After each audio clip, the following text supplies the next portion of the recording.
Ip Man 4 tells the story of the titular master on his trip in San Francisco, trying to get his son into a private school. He faces prejudice, punches racists in the face, and also deals with hostility from local kung fu masters. If that sounds familiar, because it is practically a bit-by-bit retread of Ip Man 2. Instead of moving to Hong Kong, it's San Francisco. Instead of Master Hung, it's Master Wan. Instead of a racist boxer, it's a racist marine gunny. Instead of a cocky student that invites trouble, it's a cocky student who invites trouble. For this reason, I did not enjoy the film when I first saw it. But then, the world as we know it came to an end. Suddenly, I find myself scared of walking out of my house. Not just because of the pandemic, but because I'm Asian, if you know what I mean. In preparation for this episode, I rewatched Ip Man 4 again, this time with a very different mindset. And I find myself pondering so much more. Because of how similar the two films are, it gives us a good opportunity to compare and contrast, and see how the two films talk about their shared central theme, racism. Ip Man 2 is a product of its time, back when it genuinely felt like racism had become a minor problem. Punch a racist like you punch a Nazi. Fuck off, Hitler. Problem solved. Well, it didn't work in real life, did it? So Ip Man 4 took a much more mature approach, a nuanced but still entry-level exploration on how hatred manifests itself in the mind of the oppressor as well as the oppressed, how we can identify racism, and how we should combat it. Suddenly, I find Ip Man 4 to be a far superior film to Ip Man 2. So let's talk about that. Let's see what changed and how Ip Man 4 writes a racist.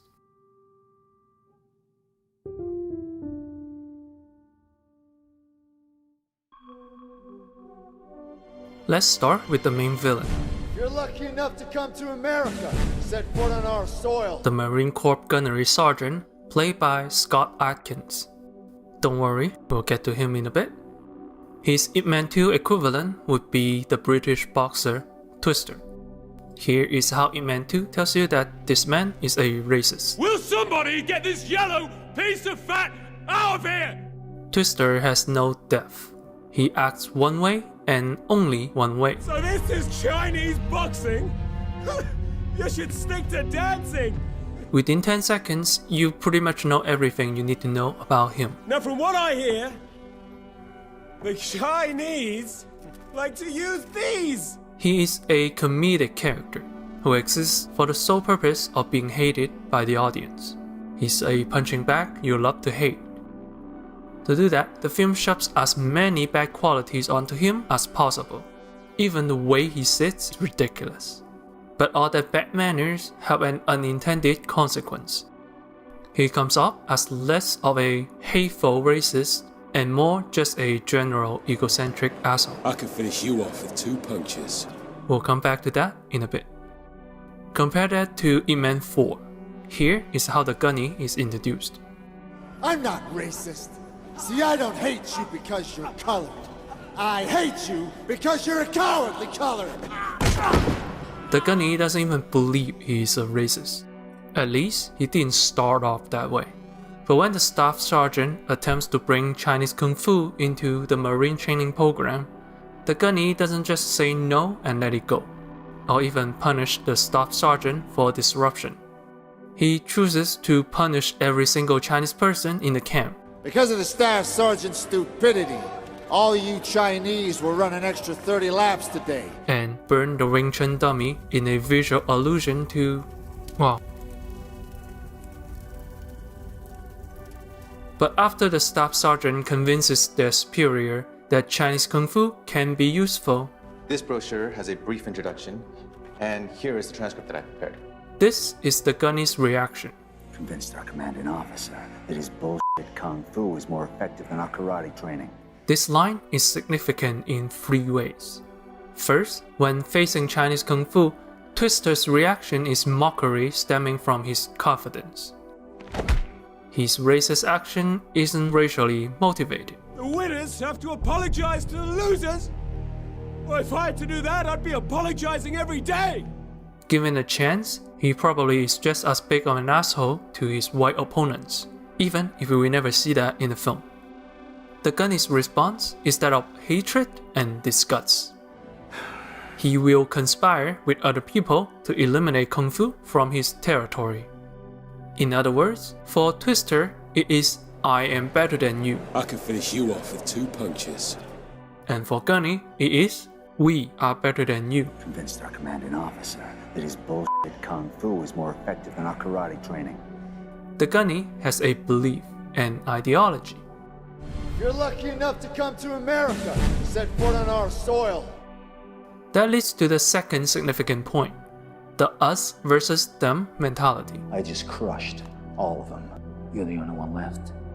I need to fight you. When Twister is spouting his racist rant, it's fairly clear that everyone, even his fellow white folks, are taken back, with some pretty hilarious faces. The gunny, however, works with others. Even when there is a conflict of interest, he can still be polite, simply because he's talking to someone who shares his race and belief. For the gunny, there is an us, and there is a them, the outsiders.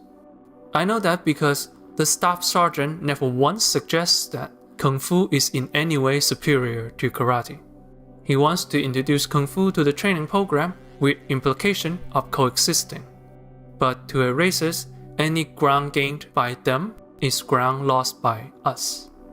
The introduction of Kung Fu into the camp to him is equivalent to the introduction of immigrants to many real-world races. If you're not happy, then go back to Asia. This has been our land for generations. When an immigrant says they want to coexist, all races here is replacement of their culture. So don't even think about bringing your filthy cultures to my Marine Corps again. Is that understood? And that brings us to the third point, the gunny's culture. In this case, karate. The gunny is an avid practitioner of karate, a Japanese martial art. Never once did he acknowledge the origin of the martial art. He acts as if it is part of his cultural identity, because it is. Here is the thing though, Kung Fu can also be his identity, if he is open to practice it. His acceptance of one but not the other shows that the line between us and them is wholly arbitrary. If you hate it, it is part of them. If you like it, it's part of us.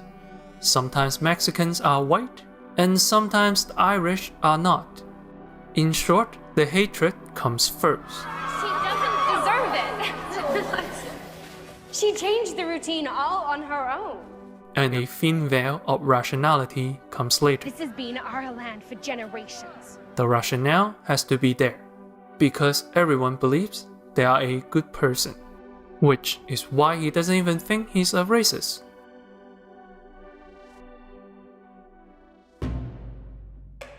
So with all that in mind, let's talk about how racism manifests on the other side. This is Master Wan, head of the Chinese Benevolent Association and a Tai Chi practitioner. In the film, Ip Man needs a recommendation letter from Wan in order to get his son into a local school. But Wan does not agree, due to the fact that Ip Man's student, Bruce Lee, is out and teaching white people Kung Fu. Chinese Kung Fu films with racial theme often have a Chinese bad guy. Fist of Fury has the caretaker and the translator. The Way of the Dragon has the restaurant owner and the translator. Ip Man has the Northern fighter and the translator. And Ip Man 2 has Master Hong. The vast majority of these examples are an archetype known as Hanjian, traitors who are all too happy to benefit from the suffering of their Chinese preference, more often than not by siding with foreign invaders. Master Wan, however, skews heavily into the opposite direction. He does not seek profit or benefits. He hates the oppressors, to a point where he basically hates all white people, hence why he is opposed to anyone teaching Kung Fu to white folks. He is, without mistake, racist, just like the gunny. He and his fellow Chinese masters believe that hatred is justified. 你徒弟態度太囂張啦！ They think of white people learning kung fu as them making ground and us losing ground. 畜生，只会忘恩负义。 And he also draws lines around us in the same arbitrary manner. Master Wan's daughter is a cheerleader, a form of acrobatic that is usually associated with Americana, a fact that doesn't seem to bother the master one bit. But there is one additional detail. The gunny, being an active racist, treats other white people fairly well. But Master Wan, being a reactionary racist, doesn't treat all Chinese with the same courtesy. He would cast out Bruce Lee for being friendly with white people, and then cast out Ip Man for being friends with Bruce Lee.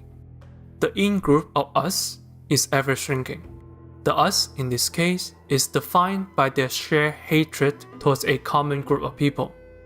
To him, anyone who doesn't hate white people is the enemy. This is especially intriguing because Master Wan is otherwise a very likable and respectable person.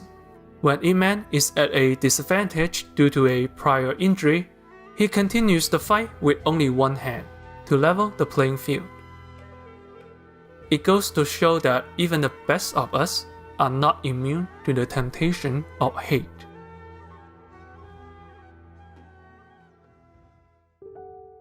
It is tempting to believe Master Wan is correct. Many Chinese people do think that way, because even the film seems to suggest that you can't change a racist mind. The day of a boxing match ending the Cold War is long gone. In Ip Man 4, the ending of the final fight is cold, somber, as if to let you know this fight won't change a thing. Because we know the gunny is not going to change. Hatred requires continuous commitment. He's not going to suddenly just realize he has been wrong. That would be acknowledging that he has been a racist all along, that he was a villain all this time. I'm not racist. How can that possibly be? Everyone believes that they are a good person. But here is the thing. The gunny doesn't represent America. The film rather subtly inserts a lot of non-racist people. They don't act virtuously, they simply act like normal people. They are teachers who judge you fairly, high-ranking officers who are interested in foreign culture, martial artists who act like assholes for fun, and gives you a thumbs up after a good battle. Because it's not an all or nothing game. It is how the world should be by default. What's up, man? With hindsight, we know Bruce Lee was right all along. He single-handedly opened so many people's eyes to the world of Chinese culture, and by extension made Chinese and Asian people much more accepted in the West. It is the same line of thoughts that has kept this channel going.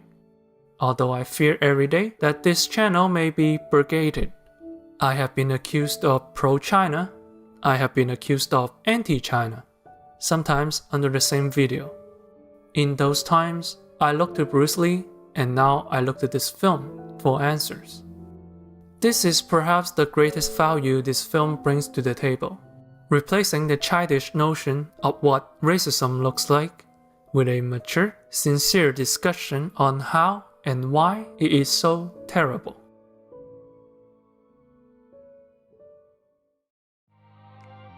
I do believe I'm doing the right thing, because there are good people in the world. There are good people who are watching this video right now. People who don't judge my ethnicity, people who don't judge my accent, people who only occasionally diss my piss-poor sense of humor. I like Ip Man 4, and with each passing day, I appreciate it a bit more. It guides me to a role of introspection, to warn me not to indulge in hatred, and gives me courage to continue doing what is right. In dark times like this, we all need a bit of Ip Man.